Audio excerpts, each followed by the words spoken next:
Hello students, welcome back to Magnet Brains Hindi. मैं लाली वर्मा आप सभी प्यारे प्यारे विद्यार्थियों का मैग्नेट ब्रेन्स के हिंदी मीडियम चैनल पर हार्दिक स्वागत करती हूँ। पलक पावड़े करती हूँ, अर्थात पलकों से, नैनों से, वाणी से, दिल से स्वागत करती हूँ आप सभी का।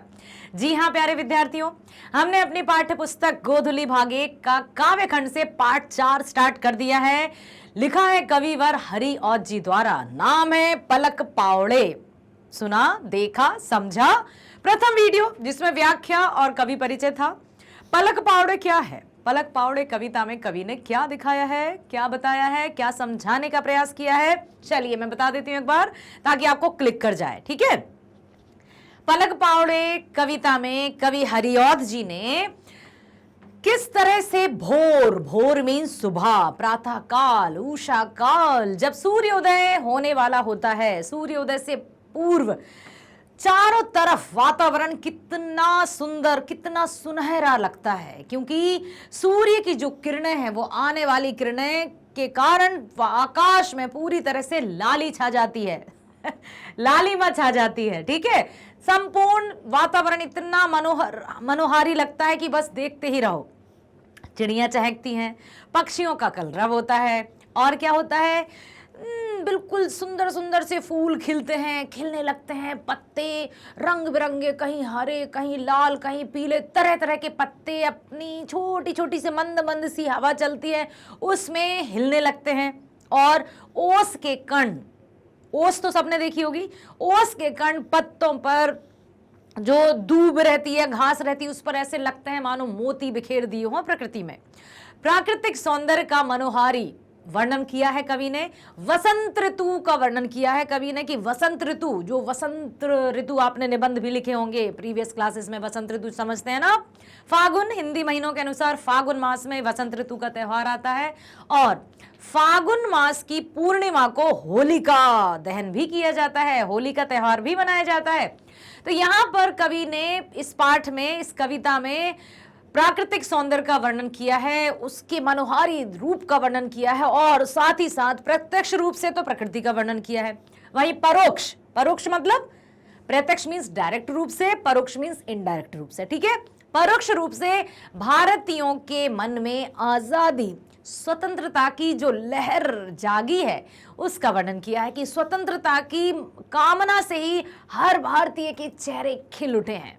जैसे नहीं, मेरे देश की धरती सोना उगले, उगले हीरे मोती, मेरे देश की धरती, ऐसा लग रहा है मानो प्रत्येक भारतवासी का हृदय प्रफुल्लित हो चुका है और वह पूरी तरह से मां भारती की स्वतंत्रता की कामना कर रहा है। ठीक है, इसी पाठ के हम करने वाले हैं इस वीडियो में बिहार बोर्ड सॉल्यूशंस, जो आपकी पाठ्य पुस्तक के जस्ट पीछे दिए हैं, देख लीजिए आप, उन्हीं का समाधान इस वीडियो में करने वाली हूं। तो मेरे साथ बने रहना बिल्कुल शुरू से लेकर अंत तक, ताकि सही से हर एक प्रश्न को सुनकर समझ सको। हाँ भाई, प्रश्न को सुनना और समझना बहुत जरूरी होता है। यदि हम प्रश्न को सुनेंगे नहीं तो समझ में कैसे आएगा? जब प्रश्न ही समझ में नहीं आएगा तो उत्तर कैसे लिखोगे? इसलिए ध्यान से सुनना, समझना, और यहां पर आ जाओ मेरे साथ। पहला प्रश्न, कवि को भोर क्यों भा रहा है? बताइए। भोर मतलब सुबह, तो कवि को भोर क्यों भा रहा है, मतलब क्यों अच्छा लग रहा है, क्यों उसके मन को हर रहा है, मनोहारी प्रतीत हो रहा है भोर, सुबह। भारत स्वाधीन हो चुका है, प्रथम सूर्योदय का प्रहर है, इसलिए कवि को भोर अच्छा लग रहा है। जो सुबह तो हर दिन हुई, चाहे वो भारत परतंत्र रहा हो, चाहे अब भारत स्वतंत्र हो गया, लेकिन ये जो नई सुबह है वो स्वतंत्रता की पहली सुबह है, पहला भोर है, इसलिए कवि को भा रहा है। कवि आजादी के इस पावन भोर पर मन ही मन प्रसन्न है, और इसकी सुंदरता उसके हृदय को पुलकित कर रही है, प्रसन्न कर रही है। इस भोर के पावन बेला में कवि अतिशय प्रसन्न है, अत्यधिक प्रसन्न है।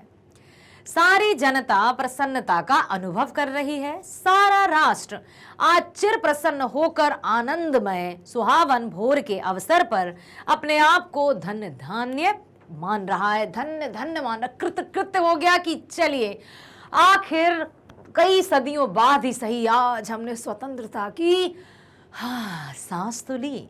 आज सबके मन मानो खिल उठे हैं, इसलिए कवि को भोर भा रहा है। ठीक है, अगला प्रश्न है, रोली भरी थाली का क्या आशय है? प्रकृति के मनोहारी, मनोहारी मीन्स मन को हरने वाला, रूप का कवि अपनी कविता में चित्रण कर रहे हैं। प्रकृति के रूपों का प्रतीक में प्रयोग कर कवि अपने भावों को मूर्त रूप देने में सफल रहे हैं। जो भी कवि अपने भावनाओं के माध्यम से हम सबको समझाने वाले हैं, वो तो जस्ट कल्पना कर रहे हैं ना कि ऐसा लग रहा है मानो रोली से भरी थाली हो, ओस के कण मानो मोती हो, लेकिन उनके प्रतीकों के माध्यम से हमें सजीव दिखाई दे रहा है, हम उसको बहुत अच्छे से महसूस कर पा रहे हैं। इसलिए यहाँ पर लिखा है कि मूर्त रूप, मूर्त मतलब कॉन्क्रीट, एब्स्ट्रैक्ट मीन्स काल्पनिक। ठीक है, मूर्त रूप देने में सफल रहा है।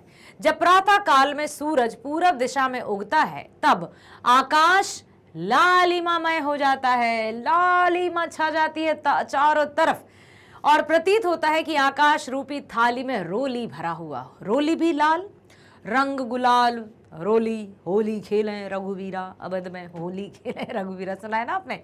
हाँ, तो यहाँ कवि प्रतीक प्रयोग कर प्रातःकालीन सूर्योदय की सुषमा और आकाश का रूप चित्र प्रस्तुत किया है। इस प्रकार छायावादी भाव भी इस कविता में प्रकट हो रहा है। कवि प्रकृति वर्णन में सफल रहे हैं। जो भी कवि ने हमारे समक्ष या हमसे कहने का प्रयास किया है वो हम सभी को बहुत ही क्रिस्टल क्लियर है, मतलब क्रिस्टल क्लियर है कि कवि ने जिन प्रतीकों का माध्यम लिया है या जिन प्रतीकों के माध्यम से कवि हम सबको अपनी बात पहुंचाना चाहते हैं वो पहुंचा चुके हैं, क्योंकि हाँ, हम समझ चुके हैं कि वे क्या कहना चाहते हैं। इसलिए इसको छायावादी उसमें भी देखा जा सकता है। पेड़ों पर पक्षियों के कलरव से मन प्रसन्न हो जाता है, जन जन का हृदय उमंग से भर जाता है। ओस से युक्त पत्तियां मोती सदृश दृष्टिगत हो रही हैं। ओस से जो पत्तियों में ओस के छोटे छोटे कण हैं, देखो अच्छा सुनो, मैं थोड़ा सा बनाकर बताती हूँ। I will try to make हरी हरी पत्तियां और उस पर ओस के कण दिखाई दे रहा है। रुको रुको रुको, एक बार और ट्राई करती हूँ भाई। हाँ, मेरी ड्राइंग अच्छी नहीं है, प्लीज हंसना नहीं, और हंसो तब भी अच्छा है, कम से कम आप किसी कारण हंसोगे तो मानो ये हैं सुंदर सुंदर सुंदर सुंदर पत्तियां। ठीक है, पत्तियां हैं भाई। अब इन पर ओस की बूंदें कितनी सुंदर लगने वाली हैं वो बताया है कवि ने। सुनहरा देखते हैं, अब आपको दिखाई देगा क्या? जैसे चमक रहे हो, बिल्कुल शाइन कर रहा हो। यू जस्ट इमेजिन, आपने देखा होगा जरूर पत्तियों पर किस तरह से ओस की बूंदें रहती हैं। हरे भरे पेड़ अधिक मात्रा में खिले, फूल अध खिली कलियों की सुंदरता और भौरों का उमंग में सुध बुध खो देना आदि पंक्तियां अर्थपूर्ण भाव प्रकट कर रही हैं। हवाएं थम थम कर बह रही हैं, सर्वत्र कोने कोने में मलय बयार की महक परिव्याप्त है। साथ ही साथ लाल, नीले, सफेद फूलों से लदी हरी पत्तियों से युक्त लताओं की डंडियां मन को बहला रही हैं। झील, तालाब और नदियों का जल प्रातः की सूर्य किरणों के कारण सुनहली चादर के समान लग रहा है। अब प्रातः काल की किरणें कैसी होंगी? चांदी की तरह नहीं, सोने की तरह। क्यों? क्योंकि वो तो सुनहरी लाल लाल सूरज की किरणें जब आती हैं प्रातः काल, तो वो ऐसा लगता है जैसे सुनहरा सा प्रतीत हो रहा हो, सोने की तरह लगता है कि जल नहीं सुनहरी चादर बिछी हो। इतना सुंदर चित्रण किया है कवि ने, और वो अपनी भावनाओं को हम सब के समक्ष पहुंचाने का पूरी तरह से सफल प्रयास किया है उन्होंने। क्यों? क्योंकि हम समझ चुके हैं कि कवि क्या कहना चाहते हैं। चारों तरफ ठाट बाट का साम्राज्य है। इस दृश्य को देखकर सभी प्रसन्न नजर आते हैं। भारत भूखंड का एक एक हिस्सा सज धज कर आज स्वर्ग की बराबरी कर रहा है। ऐसा लग रहा है मानो स्वर्ग आ गया हो उस धरा पर।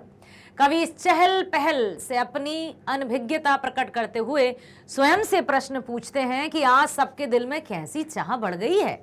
सभी लोग किसकी आरती उतारने के लिए आतुर हैं। छायावादी भाव का भारतीय नवजागरण और आजाद भारत की वंदना करने के लिए कवि अपलक भाव से बाट निहार रहा है। अपलक मीन्स बिना पलक झपकाए, एक एक बिल्कुल एकटक। जैसे मैं आपसे कहूं क्या कर रहे हो बच्चों, कैसे हो बच्चों, सही तो हो बच्चों, एक टक एक पलक, अपलक, ठीक है। अपलक को अनिमेष भी कहते हैं। बाट निहार रहा है मतलब वेट, इंतजार को बाट कहते हैं। कभी स्वाधीनता भारत के पावन अवसर के लिए आतुर भाव से राह देख रहा है। उसकी आंखें पत्थरा गई हैं, लेकिन कभी अभी उसके पावन दर्शन पाने में असमर्थ सिद्ध हो रहा है, परंतु उसने अपने मन की आशा उसको खोने नहीं दिया है। फिर कभी कहते हैं कि जब वह दिन आएगा तो उसकी आगवानी में मैं पलक पावड़े बिछाए रहूंगा, साथ ही उनकी अभ्यर्थना करूंगा, वंदना भी करूंगा।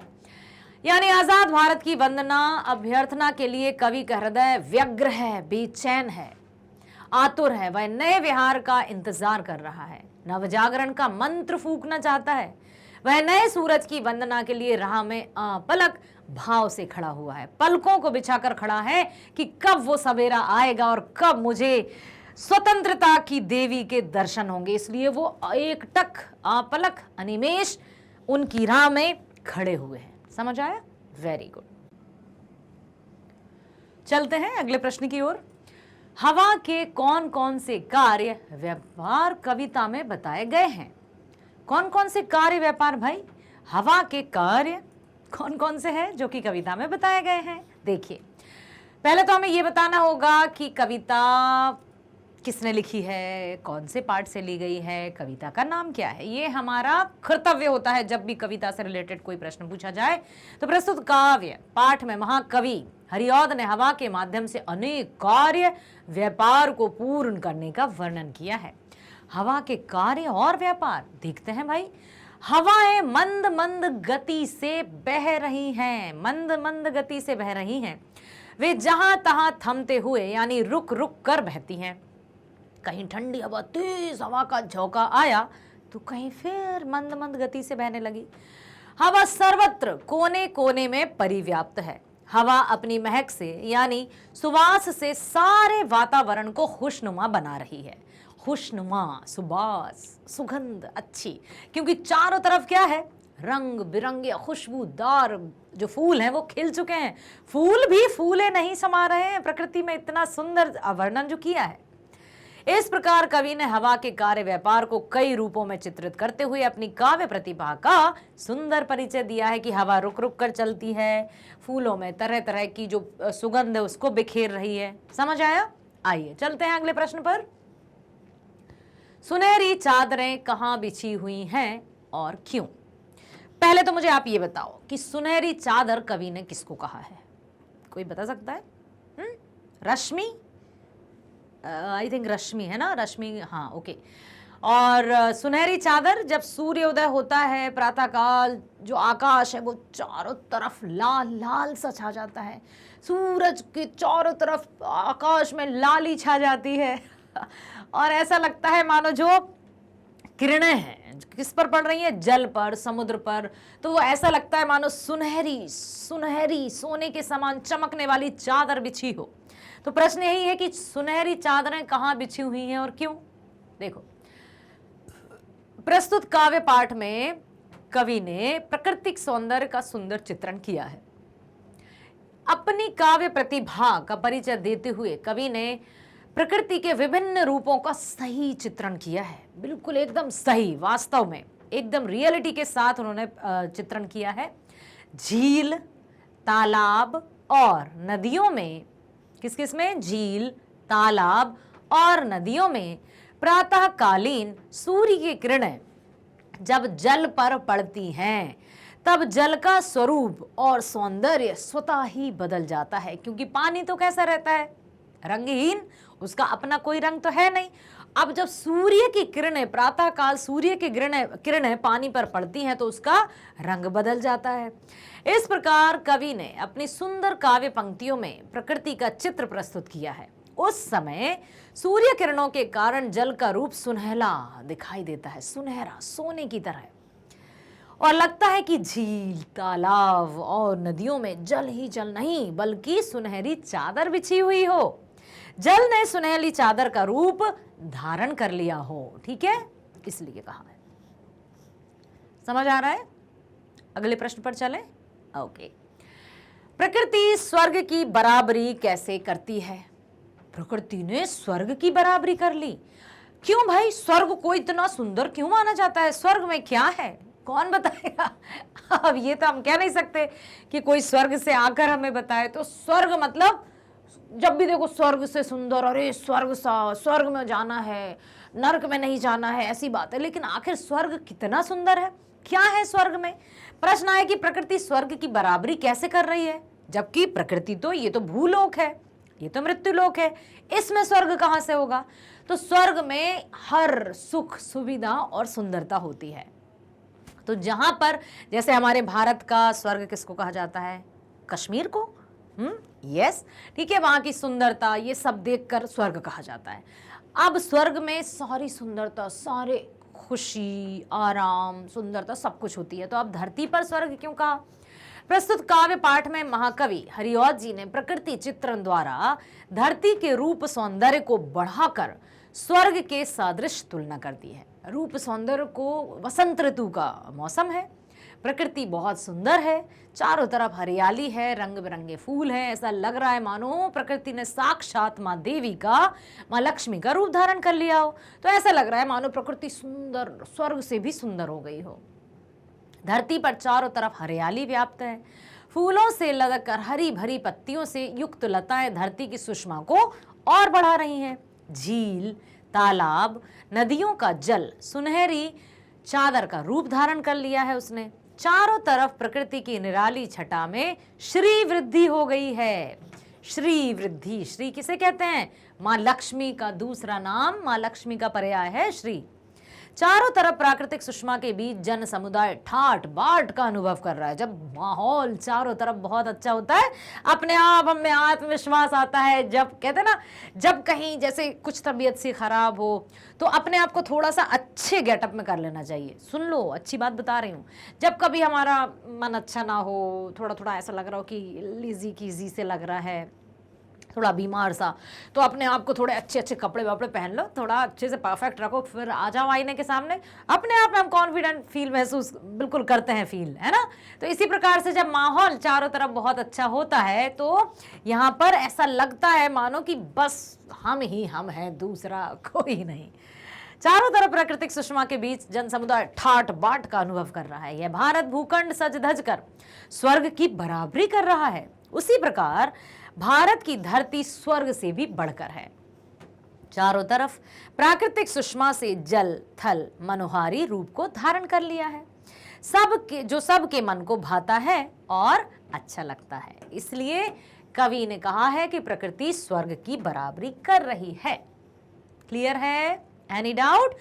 यदि मैं बार बार कहती हूं आपसे कि प्यारे विद्यार्थियों, कमेंट करने में नो कंजूसी, क्योंकि यदि आपको कुछ भी समझ में नहीं आ रहा है तो लिखो भाई, लिखो। अब ये मत सोचना हम लिखते तो हैं, आप जवाब तो देती नहीं हो। अरे भाई, जब मैं देखूंगी तब जवाब दूंगी, पक्का पक्का पक्का दूंगी, प्रॉमिस, ठीक है। जब भी आपके कमेंट देखूंगी रिप्लाई जरूर करूंगी, ठीक है। तो लिखना आप। कवि को, अगला प्रश्न है, कवि को ऐसा लगता है कि सभी प्राकृतिक व्यापारों के प्रकट होने के पीछे कोई गूढ़ अभिप्राय है। गूढ़ का अर्थ होता है गहरा, एकदम डेप्थ के साथ, डेप्थ। ये गूढ़ अभिप्राय क्या हो सकता है? आप क्या सोचते हैं? अपने विचार लिखिए। कि कवि को ऐसा लगता है कि सभी प्राकृतिक व्यापारों के प्रकट होने के पीछे जरूर कोई गूढ़ अभिप्राय है। कवि ने अपनी कविता के माध्यम से क्या सिर्फ प्रकृति की सुंदरता का ही वर्णन किया है, या फिर कवि ने वसंत ऋतु के सौंदर्य का वर्णन करते हुए हमें यह बताया है कि हमारी जो प्रकृति है वो स्वर्ग से भी सुंदर है, या इसके पीछे कोई गूढ़ अभिप्राय है, या इसके पीछे कोई गहरा रहस्य छुपा है? वही इस प्रश्न में पूछा है। प्रश्न समझ में आएगा तो उत्तर लिख पाओगे, इसलिए पहले ध्यानपूर्वक प्रश्न को पढ़ा करो, सुना करो, समझो करो। जब समझ में आएगा तो उत्तर आप लिख लोगे। एक बार पुनः पढ़ती हूं, मैं फिर से पढ़ रही हूं, प्रश्न को ध्यान से सुनना। कवि को ऐसा लगता है कि सभी प्राकृतिक व्यापारों के प्रकट होने के पीछे कोई गूढ़ अभिप्राय है। जो भी प्राकृतिक परिवर्तन हो रहा है उनके पीछे जरूर कोई गहरा अर्थ है। यह गहरा अर्थ क्या हो सकता है? आपको क्या सोचता है? अब अपने विचार लिखो। प्रस्तुत काव्य पाठ पलक पावड़े में महाकवि हरिऔध, महाकवि जरूर लिखिएगा इनके नाम के आगे, क्योंकि इन्होंने अपनी रचनाओं के माध्यम से हिंदी साहित्य में एक नई छटा प्रस्तुत की है। इनका नाम बड़े ही सम्मान से सदियों से लिया जा रहा है और युगों युगों तक हमेशा लिया जाएगा। महाकवि हरिऔध ने प्राकृतिक व्यापारों का अपने मन में छिपे गूढ़ भाव या रहस्य को प्रकट करने का प्रयास किया है। यह गूढ़ रहस्य है भारत की आजादी, गुलामी की जंजीरों से मुक्त।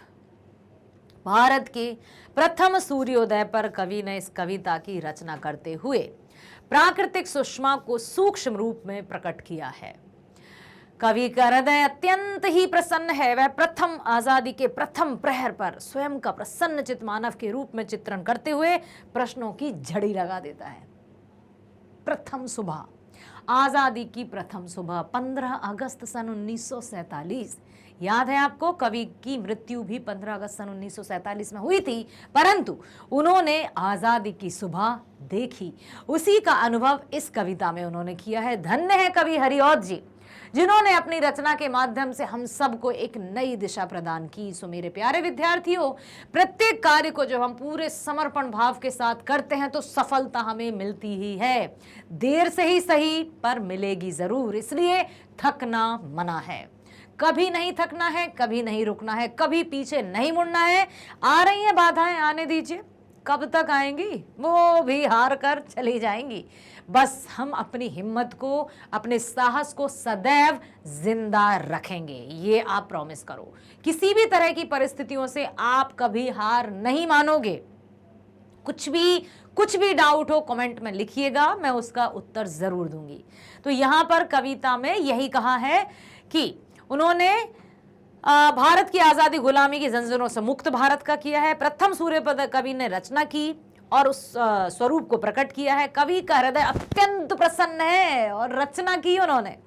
प्रथम आजादी के प्रथम प्रहर पर स्वयं का प्रसन्नचित मानव के रूप में चित्रण करते हुए उन्होंने प्रश्नों की झड़ी लगा दी कि आखिर क्या है इस सुबह में नया क्या है। इस भोर में क्या नयापन है। सूरज तो हमेशा उगता है, अस्त भी हमेशा उगता है, वसंत ऋतु भी हमेशा आती है, लेकिन आज इस सुबह में क्या नया है? ये आजादी की सुबह है। ठीक है। स्वाधीनता प्राप्ति के बाद सारा राष्ट्र उमंग और जोश में अपनी सुध बुध खोकर बेसुध पड़ा है, क्योंकि यकीन नहीं हो रहा है कि हमें आजादी मिल गई है। एक और बात बता दूं, हमेशा हमारे मन में संशय रहता है। संशय अर्थात डाउट रहता है कि जो कार्य हमने पहले कभी नहीं किया, क्या हम वो कार्य कभी कर पाएंगे? अनुभव के आधार पर मैं बता रही हूं, सुनना इस बात को।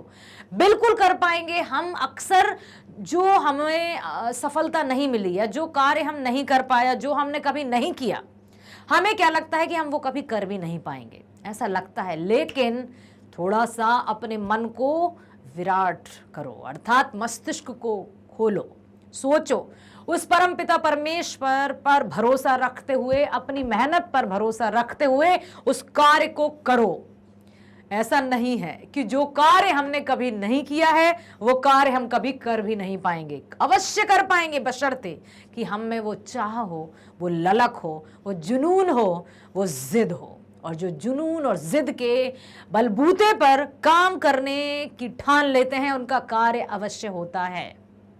सो प्लीज आप ये कभी मत सोचना कि अब मैं तो इतना पढ़ता हूं फिर भी मेरे इतने परसेंटेज से ज्यादा तो कभी आए नहीं और वो मैं कभी नहीं ला सकता। ला पाओगे ना, अवश्य ला पाओगे। थोड़ी सी मेहनत और अपने आप से कंपटीशन करना, दूसरों से मत करना। अनुस्पर्धा करना, खुद से प्रतिस्पर्धा, मतलब प्रतिस्पर्धा, दूसरों से प्रतिस्पर्धा मत करना, अनुस्पर्धा करना खुद से कि मैंने यदि 60% थे या 40% थे, ओके, मैं 40 से 42 पर जाऊंगा, 45 पर जाऊंगा, 50 पर जाऊंगा, 52 पर जाऊंगा, 55 पर जाऊंगा, 60 पर जाऊंगा।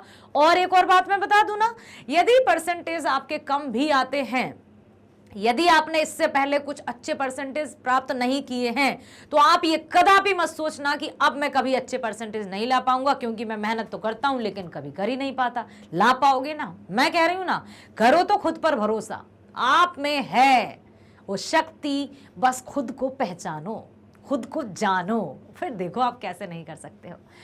तो स्वाधीनता प्राप्ति के बाद सारा राष्ट्र उमंग और जोश में अपने सुध बुध खोकर बेसुध पड़ा है, यानी पूरे भारत में प्रसन्नता ही प्रसन्नता दिखाई पड़ रही है। इस प्रकार प्रकृति के मनोहारी रूपों का चित्रण करते हुए कवि ने अपने ही मन का नहीं बल्कि सारे राष्ट्र के मन की अभिलाषा को व्यक्त किया है। अपनी प्रस्तुत काव्य कृति में कवि ने समग्र भारतीय जनता की खुशियों का प्रकृति के रूपों में चित्रित करते हुए अपने मन में छुपे हुए भावों को अभिव्यक्ति देकर शब्दबद्ध किया है। पत्ते, फूल, ओस के कण, पक्षी, इन सब के माध्यम से हर एक भारतीय जन की खुशी को उन्होंने प्रस्तुत किया है कविता के माध्यम से। समझ में आया कि जो भी उन्होंने लिखा है, नए नए पत्ते, नए नए फूल, ओस के कण, पक्षी, चिड़िया, ये सब क्या है? प्रकृति के माध्यम से कवि ने हर एक भारतवासी के मन की उमंग, मन का जोश और प्रसन्नता का वर्णन किया है। क्लियर हुआ? वेरी नाइस, बहुत बढ़िया। चलते हैं अगले प्रश्न की ओर। यह कविता नवजागरण और स्वतंत्रता संग्राम के दौरान लिखी गई थी। नई चेतना और नया विहान आने को था। अब मैं यहां पर पुनः आपको बताने वाली हूं कि विहान, विहान का अर्थ होता है सवेरा, और वो भी ऐसा सवेरा जो सदियों से किसी ने नहीं देखा था।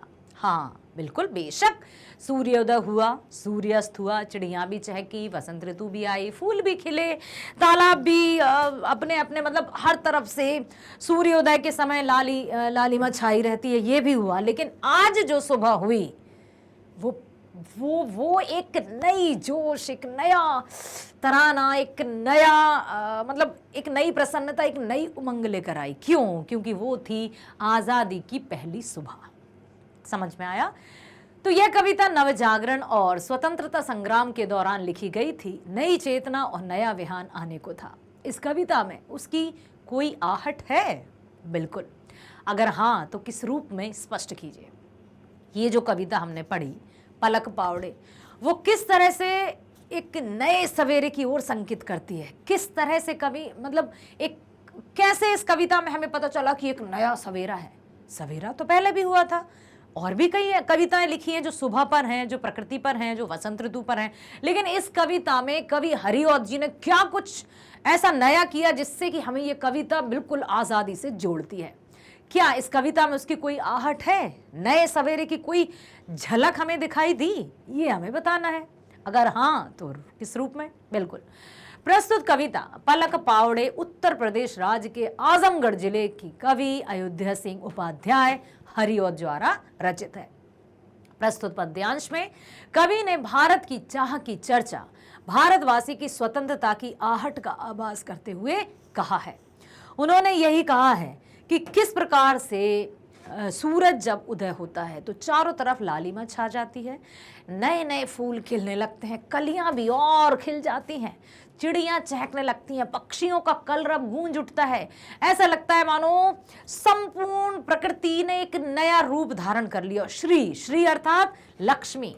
श्री लक्ष्मी जी का पर्यायवाची है, ध्यान रखिएगा। श्री का अर्थ होता है माँ लक्ष्मी, और माँ लक्ष्मी का नाम लेते ही आपके मन में भी एक इमेज, एक छवि तो जरूर उभर गई होगी ना।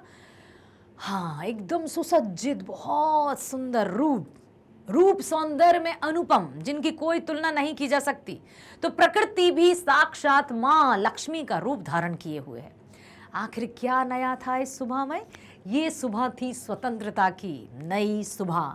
सदियों की गुलामी के बाद भारतवासियों को ऐसी सुबह का आभास हुआ जो उनके मन को प्रसन्न कर देती है। ठीक है, आशा करती हूं आपने हर एक प्रश्न को ध्यानपूर्वक सुना है, और सुना है तो समझा जरूर होगा, और जब समझा है तो उत्तर भी सुना और समझा होगा। इसी तरह से जब आप प्रत्येक प्रश्न को ध्यानपूर्वक सुनोगे, समझोगे, और उसके बाद भी यदि कोई आपके मन में कंफ्यूजन हो, कोई भी भ्रम हो, तो बिल्कुल आप बिना सोचे, बिना हिचक के, डोंट बी हेजिटेट, है ना, आपको बिल्कुल कमेंट लिखना है। जब भी मैं देखूंगी आपके कमेंट का उत्तर जरूर दूंगी मेरे विद्यार्थियों, क्योंकि हम हैं यहाँ आपके लिए। जी हाँ, मैग्नेट ब्रेन्स है आप सभी होनहार विद्यार्थियों के लिए जो अंग्रेजी मीडियम और हिंदी मीडियम दोनों में आपको 100% फ्री ऑनलाइन एजुकेशन प्रोवाइड करता है। इंग्लिश मीडियम कक्षा किंडरगार्टन से 12वीं तक की ऑनलाइन स्कूल एजुकेशन फ्री, वहीं हिंदी मीडियम की हम बात करें तो कक्षा 7वीं से 12वीं तक की ऑनलाइन स्कूल एजुकेशन फ्री। और इतना ही नहीं, आप सभी को प्रदान की जाती है सभी प्रकार की प्रतियोगी परीक्षाओं के वीडियोस भी 100% फ्री, वो भी हाई क्वालिटी एजुकेशन।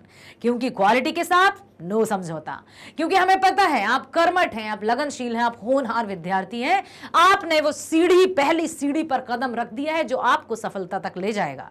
सो बने रहिए हमारे साथ मैग्नेट ब्रेन्स पर, जो कि 100% फ्री है। मिलते हैं नेक्स्ट वीडियो में। स्वस्थ रहिए, खुश रहिए, bye bye. Thank you so much all.